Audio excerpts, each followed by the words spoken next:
Assalamualaikum warahmatullahi wabarakatuh. Salam sejahtera bagi kita semua. Pada kali ini kami ingin mempresentasikan tugas dari mata kuliah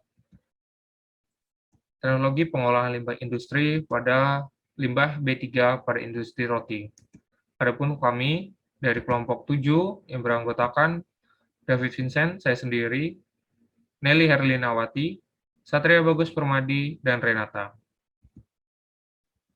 Atau konsep pada pembahasan kali ini yaitu 1. Membahas tentang latar belakang. 2. Membahas tentang baku mutu. 3. Membahas tentang jenis limbah. Dan kemudian yang keempat adalah kesimpulan. Latar belakang. Menurut Peraturan Pemerintah Republik Indonesia Nomor 101 Tahun 2014 tentang pengelolaan limbah bahan berbahaya dan beracun, bahan bahaya dan beracun yang selanjutnya disingkat B3 adalah zat energi dan atau komponen lain yang karena sifat, konsentrasi, dan atau jumlahnya, baik secara langsung maupun tidak langsung, dapat mencemar dan atau merusak lingkungan hidup, dan atau membahayakan lingkungan hidup, kesehatan, serta kelangsungan hidup manusia dan makhluk hidup lainnya. Limbah B3 adalah sisa suatu usaha atau kegiatan yang mengandung B3. Berdasarkan bahaya yang ditimbulkan, sifat limbah B3 dikelompokkan menjadi bahan beracun, bahan oksidator, bahan korosif, bahan yang reaktif terhadap air, bahan mudah terbakar, bahan eksplosif, gas bertekanan, bahan reaktif terhadap asam, serta logam berat. Dampak yang timbul oleh limbah B3 yang langsung saja dibuang ke lingkungan dan tanpa melakukan proses pengolahan sangatlah besar dan dapat bersifat akumulatif, sehingga dampak tersebut bersifat berantai mengikuti proses pengangkutan atau sirkulasi bahan dan jaring-jaring rantai makanan. Mengingat besarnya resiko yang ditimbulkan tersebut, maka pemerintah telah berusaha untuk mengelola limbah B3 secara menyeluruh. Baik, saya akan melanjutkan. Industri roti merupakan tempat pengolahan bahan baku tepung untuk menjadi roti dan produk turunan lainnya. Dalam proses produksinya, hampir tidak ada ditemukannya limbah B3 atau bahan berbahaya beracun, baik dalam bahan baku hingga proses pengolahannya. Namun, limbah B3 dapat ditemukan yaitu di proses pembuangan air bekas pencucian ataupun produksi roti. Jika dibuang langsung ke perairan, maka dalam waktu yang relatif singkat menimbulkan bau busuk dari gas H2S, amoniak, ataupun fosfin sebagai akibat dari terjadinya fermentasi limbah organik tersebut. Adanya proses pembusukan akan menimbulkan bau yang tidak sedap, terutama pada musim kemarau dengan debit air yang berkurang. Komposisi roti yang sebagian besar terdiri dari protein, karbohidrat, dan lemak, maka dalam limbahnya pun dapat diduga akan terkandung unsur-unsur tersebut dalam banyak hal. Akibat nyata dari polutan organik adalah penurunan konsentrasi oksigen terlarut dalam air karena dibutuhkan untuk proses penguraian zat-zat organik. Pada perairan yang tercemar oleh bahan organik dalam jumlah yang besar, kebutuhan oksigen untuk proses penguraiannya lebih banyak daripada pemasukan oksigen ke perairan, sehingga kandungan oksigen terlarut sangat rendah. Hal ini sangat membahayakan kehidupan organisme perairan yang ada di dalamnya. Selanjutnya, baku mutu. Peraturan Menteri Lingkungan Hidup Republik Indonesia Nomor 5 Tahun 2014 tentang baku mutu air limbah. Baku mutu air limbah industri biskuit dan roti. Yang pertama, parameter BOD, kadar maksimum 85 mg per liter, beban pencemaran maksimum 0,51 kg per ton. Yang kedua, COD, kadar maksimum 175 mg per liter, beban pencemaran maksimum 1,5 kg per ton. Yang ketiga, TSS, kadar maksimumnya 85 mg per liter, beban pencemaran maksimum 0,51 kg per ton. Untuk yang pH 6 sampai dengan 9, Untuk debit maksimum 6 meter kubik per ton produk. Jenis limbah. Limbah B3 dibedakan menjadi 3 jenis, yaitu limbah B3 dari sumber tidak spesifik. Limbah ini tidak berasal dari proses utama, melainkan dari kegiatan pemeliharaan alat, inhibitor korosi, pelarutan kerak, pencucian, pengemasan, dan lain-lain. Yang kedua, limbah B3 dari sumber spesifik. Limbah ini berasal dari proses suatu industri atau kegiatan utama.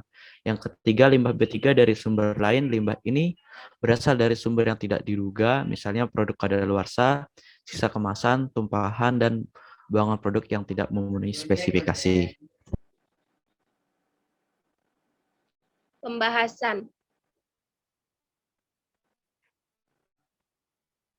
Sebagian besar industri roti membuang limbahnya ke perairan. Macam polutan yang dihasilkan mungkin berupa polutan organik berbau busuk, polutan anorganik berbau dan berwarna. Pemerintah menetapkan tata aturan untuk mengendalikan pencemaran air untuk limbah industri, karena dari limbah industri roti mengandung polutan organik dan anorganik. Maka air limbah tersebut tidak bisa langsung dibuang ke sungai, tetapi harus diolah terlebih dahulu sebelum dibuang ke sungai agar tidak terjadi pencemaran. Untuk mengatasi pencemaran air dapat dilakukan usaha preventif, misalnya dengan tidak membuang limbah industri ke sungai. Kebiasaan membuang limbah ke sungai dan di sembarangan sembarang tempat hendaknya diberantas dengan memberlakukan peraturan-peraturan yang diterapkan di lingkungan masing-masing secara konsekuen. Limbah industri hendaknya dibuang pada wadah yang telah disediakan. Masyarakat di sekitar sungai perlu memerhatikan kebersihan lingkungan dan perlu memahami mengenai pemanfaatan sungai agar sungai tidak lagi dipergunakan sebagai tempat pembuangan limbah. Peraturan pembuangan limbah industri hendaknya dipantau pelaksananya dan pelanggarnya dijatuhi hukuman. Desain pengolahan limbah B3. Teknologi atau cara kerja pengolahan limbah B3 dari industri roti dengan sistem anaerob dan aerob. Tahap kerja. Pertama-tama dengan menggunakan pipa penyalur air, limbah cair dialirkan ke bak kontrol. Kedua, kemudian air limbah disaring atau bar screen terlebih dahulu untuk memisahkan kotoran-kotoran yang terikut sehingga tidak mengganggu proses selanjutnya. Ketiga, kemudian limbah cair masuk ke dalam bak ekualisasi yang berada di bawah tanah. Keempat, setelah beberapa saat berada dalam bak ekualisasi, air limbah kemudian dipompakan masuk ke bak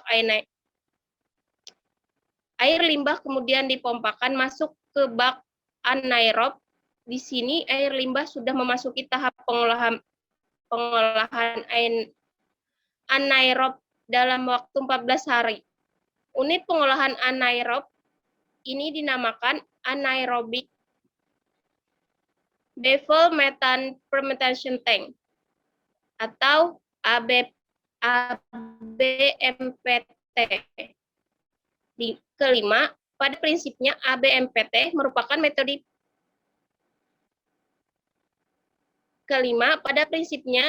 ABMPT merupakan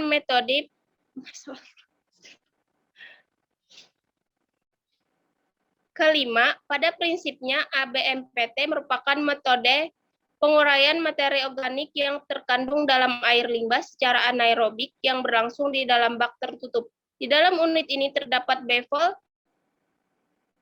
dengan arah naik turun. Hasil proses penguraian materi organik dari unit ini adalah berupa gas CH4 atau metan yang dialirkan melalui pipa gas yang terletak di bagian atas bak anaerob.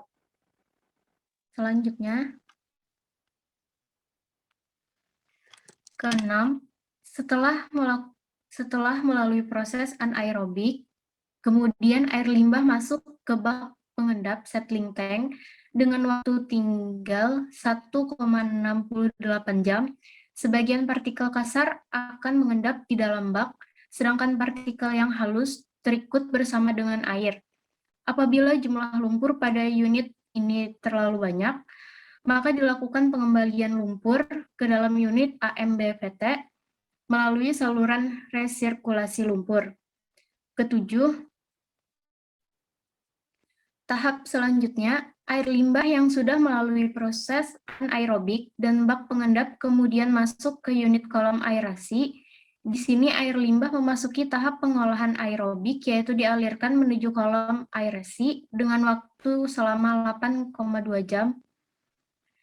Untuk meningkatkan kadar oksigen terlarut, aerasi ini efektif untuk mengurangi bahan-bahan kimia yang menyebabkan bau seperti H2S. Selain itu juga dapat melepaskan karbon dioksida terlarut dari air.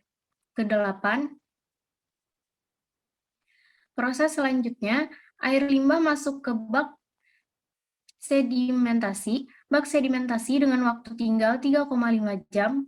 Proses dalam bak ini diharapkan dapat menurunkan kekeruhan. Kesembilan, air limbah yang sudah dikelola terlebih dahulu dikontrol kualitas airnya sebelum dibuang ke sungai.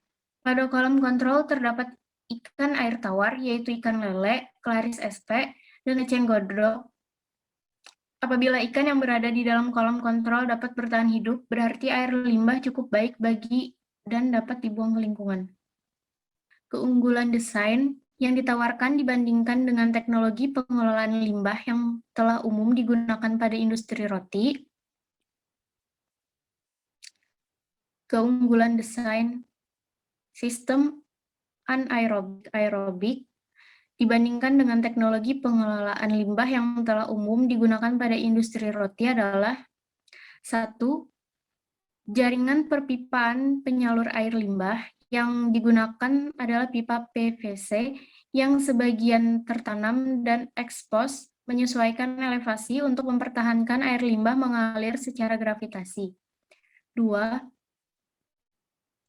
Dalam proses bak anaerob, terdapat baffle dengan arah naik turun. Baffle ini berfungsi memperluas permukaan pada proses penguraian materi organik oleh bakteri anaerob.